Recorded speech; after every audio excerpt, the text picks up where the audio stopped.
चुनावों से पहले राज्यों के सीएम पद पर बदलाव करने की बीजेपी में परंपरा सी बनती जा रही है और अब बीजेपी की नजर है कर्नाटक पर, जहां साल भर के अंदर ही विधानसभा चुनाव होने हैं।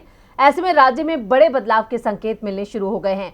तो अब सवाल उठता है कि कर्नाटक में आखिर किसकी जाने वाली है कुर्सी?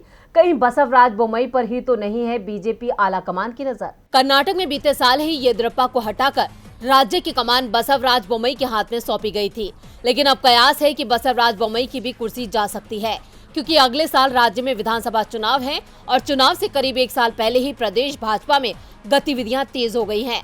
अब खबर है कि पार्टी आलाकमान एक बार फिर नेतृत्व में बदलाव करने की मूड में है, जिसके लिए मुख्यमंत्री बसवराज बोम्मई को बुलावा भेजा गया है।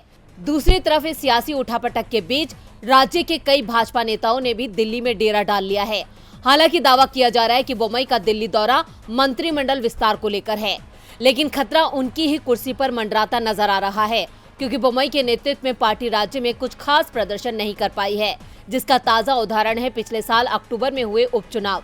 वहीं दूसरी तरफ पिछले कई दिनों से राज्य में चल रहे अलग अलग विवादों से भी जनता में बोम्मई के लिए नाराजगी है। ऐसे में पार्टी उनके चेहरे पर चुनाव लड़कर कोई रिस्क नहीं लेना चाहती है, लेकिन बोम्मई के नेतृत्व में जिस तरह से बीजेपी को एक के बाद एक चुनावों में हार मिल रही है, उससे तय है कि विधानसभा चुनाव के परिणाम भी बीजेपी की उम्मीदों के उलट आ सकते हैं। इसलिए पार्टी ने यहां बड़े बदलाव की तैयारी कर ली है। इतना ही नहीं, बीजेपी का केंद्रीय नेतृत्व बसवराज के कामकाज से नाखुश भी है।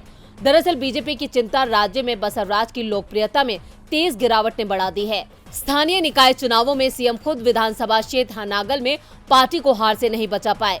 ये भी कहा जा रहा है कि राज्य के कई मंत्री और विधायक भी सीएम बोम्मई से नाराज चल रहे हैं और चुनावों से पहले बीजेपी के कई नेता पार्टी छोड़कर कांग्रेस में जाने के संकेत भी दे रहे हैं। ऐसे में पार्टी को आगामी चुनावों में होने वाले बड़े नुकसान से बचाने के लिए आलाकमान जल्द कोई फैसला ले सकता है। DB live report.